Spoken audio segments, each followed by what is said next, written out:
वरहमतुल्लाहि वबरकातुहू। औज़ु बिल्लाहि मिनश शैतानिर रजीम। बिस्मिल्लाहिर रहमानिर रहीम। আজকের সমাবেশ খুব গুরুত্বপূর্ণ। আমি এর আগে ভোলা বাজারে একটা সভায় এসেছিলাম এনআরসি মুভমেন্টের সময়, তারপর এই সভা। আমি অ্যাডভোকেট আব্দুল মোমেনের অসাধারণ বক্তব্য শুনলাম, ওখান থেকে অনেক কিছু শিখলাম। পুরো পশ্চিমবাংলায় ঘুরছি, আইনসম্মতভাবে, সংবিধান সম্মতভাবে, যুক্তি তর্কের ভিত্তিতে যে বক্তব্য আব্দুল মোমেন সাহেব দিয়েছেন, সেইটা পারলে রেকর্ডিং করে বারে বারে শুনবেন, অনেক কিছু পাবেন। উনি যেটা বললেন না, আপনাদের খুশি হওয়ার কিছু নেই যে সুপ্রিম কোর্ট এটা স্টে করে দিচ্ছে, ওটা স্টে করে দিচ্ছে। আমাদের লড়াই যাদের বিরুদ্ধে, তারা আমাদের থেকে অনেক অনেক বেশি চতুর, দীর্ঘমেয়াদী সুদূর পরিকল্পনা করে তারা কাজ করে। বাবরি মসজিদ 1949 সালে ডিসেম্বর মাসে, সম্ভবত 18 ডিসেম্বর, তারা চক্রান্ত করে তার ভিতরে রামলালার মূর্তি ঢুকিয়েছিল। দেশ মাত্র 2 বছর হয়েছে স্বাধীন হয়েছে, তার মধ্যে চক্রান্ত শুরু হলো। বাবরি মসজিদকে শহীদ কবে করলো? 6 ডিসেম্বর 1992। এত লম্বা সময় কেন নিল?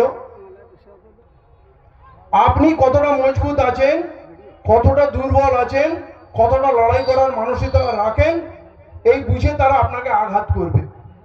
এখন পুরো ভারতবর্ষ উত্তাল আন্দোলন হচ্ছে, এখন আপনি লড়াই করার মুডে আছেন, প্রাণ দেওয়ার মুডে আছেন, অতএব এখন ওরা আপনার সঙ্গে লড়বে না। এখন একটু স্টেপ হেস্টে দিয়ে এটা ওটা করে আপনাকে খুশি করে দেবে।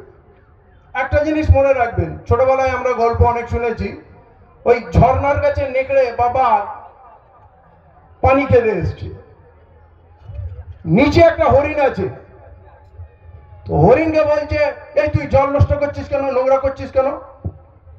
বলে, মহারাজ আপনি তো উপরে আছেন, উপরে ফ্রেশ পানি খাচ্ছেন, আমি তো নিচে আছি, নিচে দাঁড়িয়ে উপরের পানি কি করে নোংরা করব? বলে, তোর আগে তোর বাপ এখানে নোংরা করে দিয়েছিল, ওর বাপ কবে জল খেয়েছে সেইটা নোংরা করে। তার মানে যদি নিয়ত খারাপ হয়, তখন আইন কানুন সংবিধান কিছু মানে রাখে না। এরা ওয়াকফ বিল যেটা এনেছে, যেটা আইন হয়েছে, এরা ওয়াকফ সম্পত্তি খাবে মনে খাবার নিয়ত নিয়ে এসছে। এই যে তারা দস্যু, এই যে লুটেরা সরকার, মোদী সরকার রয়েছে, এর আপনার ধর্মের সঙ্গে কোনো সম্পর্ক নেই, এর সম্পর্ক হচ্ছে জমি চান। এর আগে ভারতবর্ষের রেলওয়েটাকে ওরা আদানিকে বেচেছে, যতগুলো বন্দর ছিল, বেচেছে বললে ভুল হবে, উপহার দিয়েছে, দান করেছে। যতগুলো ইন্ডিয়ান এয়ারলাইন্স ছিল, টাটাকে দিয়েছে। হেলিকপ্টার সার্ভিস ছিল পবনপুত্র, সেইটা আরেকটা প্রাইভেট কোম্পানিকে বেচেছে। যত খনি আছে সেগুলো বিক্রি করেছে। তার কি বয়ে যাচ্ছে? মাল দরকার, দেশের যত সম্পদ সব বিক্রি করে দিচ্ছে। বহু ব্যাংক বিক্রি হয়ে গেছে, রিজার্ভ ব্যাংকের টাকা শেষ, গোল্ড শেষ। এখন 200 লক্ষ কোটি টাকা ভারতবর্ষের উপরে দেনা, প্রত্যেকটা মানুষের উপরে, হিন্দু মুসলমান সবার উপরে 1 লক্ষেরও বেশি দেনা আছে। আমি ঠিক জায়গায় নিয়ে যাবো, আমার কথা মন দিয়ে শুনতে হবে। আপনি যদি বলেন এসব কি বলছে, তো মসজিদের কথা বলছে না, আমি আপনার অঙ্গ মেলাচ্ছি। যে শত্রু, তার চরিত্রটা বুঝুন, সে হচ্ছে লুটেরা। তো রিজার্ভ ব্যাংকের গোল্ড, রিজার্ভ ব্যাংকের টাকা, এলআইসি লুট করলো, ব্যাংক লুট করলো, দেশের সব সম্পদ তুলে আদানি, আম্বানি, নীরব মোদী, ললিত মোদী সবকে দিয়ে যে পাঠিয়ে দিল। টাকাগুলো কাদের ছিল? মুসলমানদের। বন্দরগুলো, পোর্টগুলো, ন্যাশনাল হাইওয়ে, রেলওয়ে, যত জমি সরকারি যে দিয়ে দিল, মুসলমানদের ছিল না? এই দেশের 140 কোটি মানুষের ছিল। তাহলে আপনাকে দেখতে হবে একটা লুটেরা হিসাবে। আপনি যদি বলেন এটা মুসলমানের শত্রু, তার মানে আপনি হিন্দুকে বললেন তোমরা এর মাঝখানে থেকো না, তোমাদের কিছু হয়নি। বৌদ্ধিস্ট, জৈন, খ্রিস্টান, তাকে বলছেন এটা আমাদের ব্যাপার। আর যখন খুব বিশাল করে জোর করে আপনি নারে তাকবীর আল্লাহু আকবার দিচ্ছেন, তখন আরো ডিক্লেয়ার করে দিচ্ছেন এটা আমাদের ব্যাপার, তোমরা মাঝখানে পড়বে না। আমি আপনাকে বলবো, যা বলবো যুক্তি তথ্য ব্যাখ্যা দিয়ে বলবো, আপনার কাছে ক্লিয়ার হয়ে যাবে। মোদি জানে এই বিলটা আনলে কি হবে, কারণ এর আগে বাবরি মসজিদের সময় আমরা আন্দোলন করেছিলাম, পুরো ভারতবর্ষ লড়ে গেছিল। 3 তালাকের সময় করেছিলাম, পাকসাকাশ ময়দানে বিশাল সমাবেশ, ভারতবর্ষের সব শহরে সমাবেশ করেছি। কি হয়েছে? বাবরি মসজিদ বাঁচেনি, 3 তালাক আটকাতে পারিনি, নুপুর শর্মার ফাঁসি চাই, ফাঁসি হয়নি। এই ওয়াকফ অ্যামেন্ডমেন্ট বিলটা আটকাতে চেয়েছি দেশে বহুদিন ধরে। এর আগেও তো শহীদ মিনারে, ধর্মতলা, রানী রাসমণিতে গোটা শহর সমাবেশ তো হয়ে গেছে, তারপরে বিল পাস হলো। আপনাকে বুঝতে হবে বিলটা কেন পাস হলো, কারণ পার্লামেন্টে আমাদের লোক নেই, তাই তো নাকি? আমরা আন্দোলন করিনি বলে পাস হয়ে গেছে। ডাক্তার যখন আপনি রোগী যখন যায় তখন তার ইনভেস্টিগেশন করে, দরকার হলে 6খানা টেস্ট করার পর আপনাকে 2টো ওষুধ দেয়, তাই তো? তাহলে আপনি যদি রোগীর মানে মোদির ট্রিটমেন্ট করতে চান, মোদিকে বুঝতে হবে না? আমাদের এই বিলটা পাস হয়েছে, আগে প্রত্যেকবার আমরা হেরেছি পার্লামেন্টে আমাদের লোক নেই বলে। আমরা কি বলছিলাম? চন্দ্রবাবু নাইডু যদি এই বিলের বিপক্ষে ভোট দেয় তাহলে বিল আটকে যাবে। নীতিশ কুমার যদি বিলের বিরুদ্ধে ভোট দেয়, কারণ নীতিশ কুমার ইফতারি খায়, চন্দ্রবাবু নাইডু টুপি একদম রোমাল টোমাল লাগিয়ে ইফতারি খায়। চিরাগ পাসওয়ান, তার বাবা বহুদিন ধরে বিজেপিতে ছিল, সেও যদি ভোটটা এই বিলের বিরুদ্ধে দিত তাহলে আটকাতো। দেবগৌড়া, মাঝি, এসব আলোচনা হচ্ছিল না? তাহলে আমাদের আশা ভরসা কোথায় টিকে আছে? আমার মসজিদ বাঁচাবে দেবগৌড়া, আমার মসজিদ বাঁচাবে নীতিশ কুমার, আমার মসজিদ বাঁচাবে রামবিলাস পাসওয়ানের ছেলে চিরাগ পাসওয়ান, চন্দ্রবাবু নাইডু। আমাদের চিন্তা ভাবনা কি ঠিক আছে? আমরা আমাদের মসজিদ বাঁচাবো না। আমরা কসম খেয়েছি স্বাধীনতার পর রাজনীতি হারাম, আমরা রাজনীতি করব না। আমরা খালি জলসা, ইজতেমা, ইজলাস করতেই থাকবো। জামাত উলামা হিন্দ করবো, জামাতি ইসলামী করবো, তবলিগ জামাত করলে আহলে হাদিস করবো, ফুরফুরা শরীফ করবো। আলহামদুলিল্লাহ ফুরফুরার একটা ছেলে এখন রাজনীতিতে এসেছে। আমাদের সমাধান কোথায় পাবো? আল্লাহ রসুলের জীবনীতে। আমি কেউ না, এই মৌলানা সাহেবরা যা বলছে এটারও কোনো ভ্যালু থাকবে না যখন দলিল আপনার সামনে আসবে বিপদের সময় আল্লাহ রসুল কি করেছে, এটাই একমাত্র পথ। আল্লাহ রসুল কি করেছিলেন? যখন মক্কায় টিকে থাকা খুব কঠিন হয়ে গেছিল, মদিনার লোকরা বারবার ডাকছে, অনেক আলোচনার পর শর্ত বেশিছে, উনি মদিনায় গেলেন এবং তাদের আগে জিজ্ঞেস করলাম, আমি গেলে আমার আলাউলা, আমার যারা সঙ্গভঙ্গ আছে তাদের তোমরা দায়িত্ব নেবে? বলে হ্যাঁ নেবো। আপনার জন্য আমার আওলাদ কুরবান, আপনাকে জীবন দিয়ে রক্ষা করব, আমার নেতৃত্ব তোমরা মেনে চলবে কিনা? আজকে আমরা যদি এখানে বিপদে পড়ি, পাশের গ্রামের লোক যদি বলে ভাই চলে এসো, ওদিকটা ঠিক নেই, আমরা হুড়মুড় করে চলে যাব। আমরা কখনো বলবো না যে আমাদের কথা তোমরা শুনে চলবে কিনা, বলবো কি? কিন্তু আল্লাহ রসুল বলছেন আমার হুকুম মেনে তোমরা চলবে কিনা। কারণ আল্লাহ তো তাকে পাঠিয়েছে দুনিয়াকে রাস্তা দেখানোর জন্য। গেলেন, সেখানে বসতি স্থাপন করলেন, বাকি সব জানেন। ওখানকার মানুষরা সাহাবীদের সঙ্গে খেজুরের বাগ, দুম্বা, উট, এমনকি বিবিও ভাগাভাগি করে নিল, যে আমার 4টে বিবি আছে, 2টো বিবি তালাক দিলাম, তোমরা করে নাও।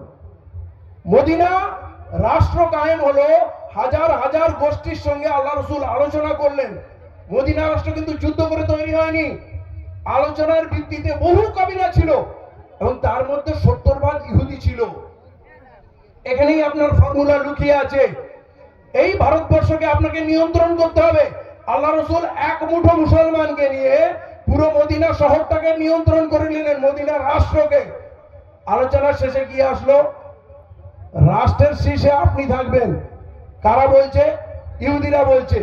আরো যারা বুতপারস্তি করেওয়ালা আরো যারা লোক ছিল তারা বলছে রাষ্ট্রের শীর্ষে আপনি থাকবেন, আপনাকে মানি। বিচার ব্যবস্থার শীর্ষে আপনি থাকবেন, আপনাকে মানি, আর কাউকে মানি না। জানেন মদিনা রাষ্ট্রের মদিনা সনদে যে রুলস ছিল তার মধ্যে একটা রুলস ছিল যে প্রত্যেকে অস্ত্র নিজের বাড়িতে রাখবে, কোনো অস্ত্রাগার ছিল না। এবং যুদ্ধ হলে আমরা সবাই যাব, যুদ্ধ করব, যুদ্ধ শেষে আবার বাড়িতে এসে নিজের বাড়িতে অস্ত্র রাখবো। এই নিয়ম কেন হয়েছিল? কারণ এত বিবাদমান লোক ছিল, নিজেদের মধ্যে এত যুদ্ধ, এত শত্রুতা ছিল যে কেউ অস্ত্র ছেড়ে 1 মিনিট বসতো না। ঘুমানোর সময় পাশে অস্ত্র রাখতো, পায়খানা করতে গেলে অস্ত্র নিয়ে যেত, বাজারে দুম্বা চড়াতে গেলে যেখানে যেত সঙ্গে অস্ত্র। 1 মিনিট ভরসা নেই, আমি অস্ত্র ছাড়লেই আমাকে মানুষ মেরে দেবে। এরকম বিভেদগামী প্রতিহিংসাপরায়ণ গোষ্ঠীগুলোকে এক জায়গায় করে আল্লাহ রসুল রাষ্ট্র কায়েম করলেন, কোন যুদ্ধ করে নয়। তাহলে আল্লাহ রসুল ফর্মুলা দিলেন, রাষ্ট্রকে নিয়ন্ত্রণ করতে গেলে সমস্ত মেজরিটি গোষ্ঠীকে নিজের নিয়ন্ত্রণে আনতে হবে, তাদের বিশ্বাস অর্জন করতে হবে। আজ ভারতবর্ষে আমরা জোশের কথা বলছি, আমরা বলছি আমরা শহীদ হয়ে যাব, আমরা রক্ত দিয়ে দেব। আপনার সব করা লাগবে না, আপনাকে শহীদ করার বন্দোবস্ত পুরো হয়ে গেছে। এই আইনটা আসছে, আমরা লড়তে থাকবো, এটা চলবে, দীর্ঘ লড়াই চলবে। একটু একটু করে কামড়াবে, একটু একটু করে খাবে। যেমন বাবরি মসজিদকে শহীদ করতে অনেক সময় নিল 92 সালে, তারপরে অনেক সময় নিল ফাইনাল জাজমেন্ট দিতে। কি জাজমেন্ট? আদালতের, শীর্ষ আদালতের 5 জন জাজ বলছে ওখানে বাবরি মসজিদ ছিল 450 বছরের পুরানো, ওর নিচে কোনো মন্দির বা মূর্তি ছিল না, ওখানে নামাজ হতো, ওর মধ্যে মূর্তি ঢোকানোটা অন্যায় হয়েছিল, বাবরি মসজিদটা ভাঙা শাস্তিযোগ্য অপরাধ। তো কি অপরাধের কি শাস্তি হলো? বললো তাই পুরস্কার দেওয়া হচ্ছে, ওইখানে মন্দির হবে আর সরকারকে মন্দির বানিয়ে দিতে হবে। যে সুপ্রিম কোর্ট এত বেহুদা অর্ডার দিতে পারে, এর থেকে নিকৃষ্ট কোনো অর্ডার হতে পারে না। পুরো পৃথিবীর বুকে এটা প্রমাণ করলো যে ভারতবর্ষে কোনো বিচার নেই। সেই সুপ্রিম কোর্ট থেকে এখন আপনি আশা রাখেন আপনাকে খেলাবে, ঘোরাবে, দুর্বল করবে। এখন আপনার যে লড়াইয়ের মুড আছে, এই লড়াইয়ের মুডটাকে ঠান্ডা করে দেন, এখন স্টে হয়ে গেছে, এখন ভয়ের কিছু নেই। তাহলে আপনি কি করবেন? আপনাকে ভারতবর্ষটাকে চিনতে হবে। আপনি ভারতবর্ষের, মানে মুসলিম জাতি ভারতবর্ষের সব থেকে বড় জাতি। আপনাকে আরএসএস যে 1925 সালে সংগঠন করেছিল এবং 100 বছরের সংকল্প নিয়েছিল মুসলিম শূন্য ভারত করবে, সে 100 বছর পুরো হয়ে গেছে, টাইম এসে গেছে। বুঝতে পারছেন কি? আপনি ভাববেন না এই আন্দোলন করে আমরা সব পার করে দেবো, এইটা আপনাকে ইউজ করতে হবে। এরপর ইউসিসি আসছে, আপনি একটা আন্দোলন করবে আর একটা ধারা আপনাকে দিয়ে দেবে। ইউনিফর্ম সিভিল কোড, আপনার ব্যক্তিগত শরিয়া বা আইন থাকবে না, বিয়ে সরকারি হিসাবে হবে, তালাক সরকারি হিসাবে হবে, জমির ভাগ আপনার যে ফারাজ হয়, যে ছেলে ডাবল পাবে, মেয়ে হাফ পাবে, মা কত পাবে, বাপ কত পাবে, কিছু চলবে না, সব সরকারি আইন চলবে। এবং খুব স্বাভাবিক আস্তে আস্তে মসজিদ থেকে মাইক খুলে নেওয়া হবে, যেটা উত্তরপ্রদেশ হচ্ছে, যেখানে যত শক্তি বাড়াবে সেখানে তত অত্যাচার বাড়বে। আপনারা বলছেন যে আপনারা লড়ে নেবেন, তাহলে ভারতবর্ষের পুরো সম্পদ লুট করে বেঁচে দিল, ভারতবর্ষকে ফতুর করে দিল। এখনো ভারতবর্ষের কেউ লড়েছে? মাঝে অগ্নিপথ স্কিম এনেছিল, 4 বছরের মিলিটারি চাকরি, তাতে বিহার ইউপির ছেলেরা কিছু ট্রেন জ্বালিয়েছিল। এছাড়া ভারতবর্ষে এত মানুষ, সব থেকে বেশি বেকার, এখন জিনিসপত্রের দাম সব থেকে বেশি, ডলারের দাম সব থেকে বেশি, এই যে পুরো ভারত শেষ হয়ে যাচ্ছে। এবং আপনি বলছি মুসলমানদের থেকে অন্য মানুষরা বেশি বিপদে আছে। আমার এই বাংলার শিডিউল কাস্টরা খুব বিপদে আছে। আপনি যখন লড়াই করবেন না, ভারতের সমস্ত জাতির অবস্থা কি সেইটা আপনাকে বুঝতে হবে। আপনি গেম প্ল্যান সাজাবেন কি করে? এই বাংলার শিডিউল কাস্টরা আজ থেকে 15 থেকে 20 বছর পর নিশ্চিহ্ন হয়ে যাবে। কে নিশ্চিহ্ন করবে? মুসলমানরা নয়, এদেশের সরকার। সরকার যে লেবার অ্যাক্ট তুলে দিয়েছে, কৃষকরা লড়লো, কৃষকদের লড়ার অনেক কারণ আছে এবং ওদের সফল হওয়ার কারণ আছে। কৃষকরা সফল হয়েছে, আমরা সফল হয়ে যাব এত সহজ নয়। কারণ ওই আন্দোলনটা করছিল শিখরা আর জাটরা, ভারতবর্ষের সব থেকে দুর্ধর্ষ, দুটো শক্তিশালী জাতি, সাহসী এবং জিদ্দি জাতি। ওরা পাকিস্তান বর্ডারে থাকে, এই পাঞ্জাব, রাজস্থান, হরিয়ানা, পাকিস্তান বর্ডারে থাকে। এবং যখন 1 বছরের বেশি ওরা লড়াই লড়লো, 750 ওপর কিষান শহীদ হলো, তাদেরকেও গুলি করে মারেনি। ওই ঝড় বৃষ্টি বর্ষার মধ্যে পড়ে থেকে রোগ অসুখ বিসুখ হার্ট অ্যাটাকে অসুস্থতায় তারা মারা গেছে, কিন্তু তারা জমি ছাড়েনি। আমি এক সপ্তাহ ওদের সঙ্গে ছিলাম দিল্লিতে গাজীপুর বর্ডারে। ওদের ওই ট্রাক্টরের সঙ্গে যে পিছনের ট্রলিগুলো নিয়ে আসে ওইটাতে ঘর ফর লাগানো আছে, ফ্যান লাইট সব রেডি, মানে আন্দোলন করার জন্য সব ট্রলি এক একটা কামরা বানিয়ে নিয়ে এসছে এবং এত মজবুত ভাবে এসছে। গেছি তো ওইখানেই বসে যাব। আমরা যে বলছি না আমরা যাব ব্রিগেডে আর বলে যাব বাড়িতে এই যাচ্ছি, ফিরবো কিনা জানি না, কিন্তু আমরা তো একটা মুখে বললাম আমরা সন্ধ্যাবেলা ফিরে আসবো, কিন্তু ওরা এসছিল, ওরা আর বাড়ি ফেরেনি। আমাদের কমিটমেন্ট আর ওদের কমিটমেন্টে অনেক ফারাক আছে। আমি ওদের জিজ্ঞেস করলাম, এই রাস্তার দুধারে লঙ্গর চলছে, একদিকে কচুরি পুরি চলছে, একদিকে খিচুড়ি চলছে, ওদিকে হালুয়া চলছে, ওদিকে জিলিপি চলছে, ওদিকে মুরাব্বা চলছে, কি না খাওয়াচ্ছে। সকালবেলা ঘুম থেকে উঠে ব্রাশ করতাম, বসে বসে দেখতাম লরি ঢুকছে, দুধের কন্টেনার সব ক্যাম্পগুলোতে দুধ দিয়ে যাচ্ছে, আটা ময়দার গাড়ি আসছে নাভি দিয়ে চলে যাচ্ছে, সবজির গাড়ি আসছে। এত মাল কোথা থেকে আসছে? তো আমি যখন জিজ্ঞেস করলাম ওখানকার শিখদের कि ये सामान कहां से आता है, बोला हर किसान देता है, जो नौकरी करता है, जो कारोबार करता है, कमाई का एक हिस्सा लंगर में देता है। পুরো পৃথিবীতে এরা এই কাজ করে। কিন্তু তখন আমি ভাবলাম আল্লাহ বলছেন যে ক্ষুধার্তকে যে খাবার খাওয়ায় সে আমার দলের লোক, কারণ এই কাজটা তো আল্লাহর কাজ, রিস্কের মালিক আল্লাহ। তো যে গরিবকে ক্ষুধার্ত মানুষকে প্রয়োজনে খাওয়াবে আল্লাহ তার রিস্ক বেশুমার বরকত দিয়ে দেবে। পুরো পৃথিবীতে আপনি গরিব শিখ পাবেন না, কোন ভিখারি শিখ পাবেন না। আমাদের ইউনিটি এত, এই শুভেন্দু অধিকারী সন্দেশকালীতে একজন শিখ অফিসারকে বলে দিয়েছিল খালিস্তানি, তাই জন্য কলকাতার এক মুহূর্ত শিখ গিয়ে ওই সেন্ট্রাল অ্যাভিনিউর বিজেপির সদর দপ্তরে গিয়ে বসে গেল। বিজেপির নেতারা ভয়ে অফিসে আসা ভুলে গেল। কারণ কি? ওরা যা বলে তাই করে। তো আমি যখন ওইখানে ছিলাম ওদেরকে বললাম আপনারা এতদিন ঘর ছেড়ে আছেন কি করে? তাহলে আপনার জমি জায়গা ঘর বাড়ি তো কি হচ্ছে? बोले हमारा निजाम ऐसा है, गांव में जितने लोग हैं गुरुद्वारा से जुड़े हुए हैं, रात का खाना हम लोग गुरुद्वारा में खाते हैं और गांव में कोई भूखा नहीं सोता है। हमारे गांव में बहुत इकाई है, মানে ওদের গ্রামের মধ্যে ওদের গুরুদ্বারা নিজাম চলে, কোনো পার্টি পলিটিক্স চলে না। बोले गुरुद्वारा से जो फैसला होगा सब मानेंगे। 25% लोग हम आ गए दिल्ली में और बाकी 75% लोग गांव में है।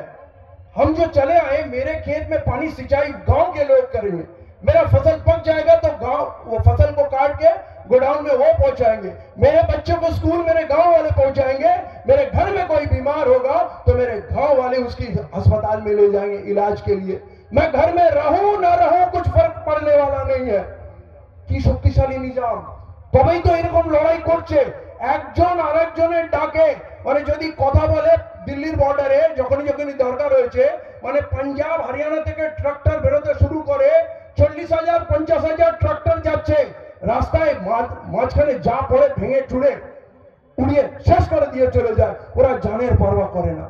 আমি দেখলাম এই দুনিয়ায় এই ভারতবর্ষকে যারা তৈরি করলো, যারা রাস্তা দেখাবে, তারা এখন দুর্বল হতাশ, পরিকল্পনা নেই। তাহলে আমাদের পরিকল্পনা কি করতে হবে? আজকে আমরা বলছি হিন্দু মুসলমান ভাই ভাই, বলছি তো সব ধর্মের মানুষ আসো, এটা সংবিধানে হামলা। তাহলে সব ধর্মের মানুষকে চলার মতো আপনাকে পরিবেশও তৈরি করতে হবে। আপনি অ্যালাউ করবেন আমার হিন্দু ভাই এখানে জয় শ্রীরাম বলবে, জয় বজরং বলি, বা কোথাও যদি এই ধরনের আওয়াজ হয় আপনি কি টিকবেন? আরে মানুষকে পাশে বসান, বসতে দিন। আমরা মসজিদে কখনো নারে তাকবীর আল্লাহু আকবার দিই না, জুম্মার নামাজেও দিই না, ঈদের ঈদগাহতেও দিই না, বকরি নামাজেও দিই না।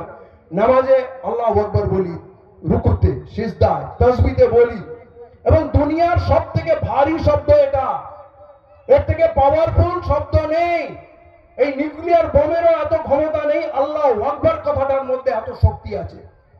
আপনি কি বোঝেন যখন 2000 4000 5000 লোক বিকট শব্দে আল্লাহু আকবার করবে, আমার হিন্দু ভাই বোনেরা আতঙ্কিত হয়ে যাবে। আপনি বুঝতে পারেন না, আপনার গ্রামের পাশে যদি 1000 ছেলে জয় শ্রীরাম ধ্বনি দেয়, আপনি কি শান্তি অনুভব করবেন? করবেন না। অতএব মুসলমান কোথাও আছে আর পাশে আমার হিন্দু ভাই বোন ভয় পেয়ে যাবে, তাহলে আমি মুসলমান নয়। আমার প্রতিটা আচরণের উপরে তার এতটা বিশ্বাস থাকবে মুসলমান আছে মানে আমি সেফ আছি, আমার এখানে কোনো বিপদ হতে পারে না, আমার নারী সুরক্ষিত থাকবে, আমার শিশু, আমার পুরুষ, আমার জমি সম্পদ, সেই বিশ্বাস অর্জন করুন। আল্লাহ রসুল যে বিশ্বাস মদিনাতে অর্জন করেছিলেন, আজকে সেই বিশ্বাস অর্জন করতে হবে। যেটা পয়েন্ট, পার্লামেন্টে আমাদের নাম্বার নেই। প্রথম ভুল, আমাদের ওলামারা আমাদের বলেছে রাজনীতি হারাম, রাজনীতি নোংরা করো না। তো রাজনীতি যদি নোংরা হয়, নোংরা লোকরা করবে, নোংরা লোকরা করছে। রাজনীতি করতে করতে আমার মসজিদ, মাদ্রাসা, খানগায়, ঈদগায় ঢুকে গেছে। এখনো আমরা বলবো আমরা রাজনীতি করব না? আল্লাহ রসুল তার সময় তার ধরনের রাজনীতি করেছেন। আজকে তো তরবার আর উট নিয়ে রাজনীতি হবে না। আজকে যে ডেমোক্রেসি রয়েছে, পার্লামেন্টারিয়ান ডেমোক্রেসি রয়েছে, তার জন্য আপনাকে ম্যাচিউর হতে হবে। কিন্তু আল্লাহ রসুল কখনো একা মুসলমানদের নিয়ে চলেননি। এক মুঠো খেজুর এসছে, গ্রামের সবাইকে ডাকো, মুসলমানদের ডাকো বলেননি। এক পিয়ালি দুধ এসছে, গ্রামের সবাইকে ডাকো, আমার থেকে আমার ওলামারা ভালো জানবে, কখনো বলেননি যে মুসলমানদের ডাকো। তিনি ছিলেন সবার নবী, বিশ্ব নবী, কিয়ামত পর্যন্ত মানব জাতির পথ প্রদর্শক তিনি। তিনি শুধু মুসলমানের নবী না, এই কোরআন মুসলমানের বই নয়, আল্লাহ মুসলমানের আল্লাহ নয়। আল্লাহর চিন্তার যে ব্যাপকতা, সেইটা আমাকে বুঝতে হবে। পুরো পৃথিবীর মানুষকে পথ দেখানোর জন্য আল্লাহ নবীকে পাঠিয়েছেন, কোরআন পাঠিয়েছেন। আমরা কেন মুসলমানরা আলাদা করে নি? আমাদের যতগুলো কাজ দেখবেন, ইজতেমা হোক, জলসা হোক, যা হোক, সেখানে শুধু মুসলমান থাকে। আমরা চাঁদা দিই, কবরস্থানে দিই, মসজিদে দিই, মাদ্রাসায় দিই, ঈদগাহে দিই, যেখানে দিই, শুধু ধর্মকর্ম করি, এবং সেখানে অন্য সমাজের মানুষের আর কোনো জায়গা থাকে না। অতএব তাদের সঙ্গে আমাদের মেলামেশার সুযোগ নেই। আমরা যদি বৃক্ষরোপণ করি, আমরা যদি রাস্তায় একদিন বলি কিনা গরিব মানুষকে খাওয়াবো, হিন্দু মুসলমান সবাই, আমরা যদি কোনো কবিতা বা ডিবেটের আয়োজন করি, হ্যালো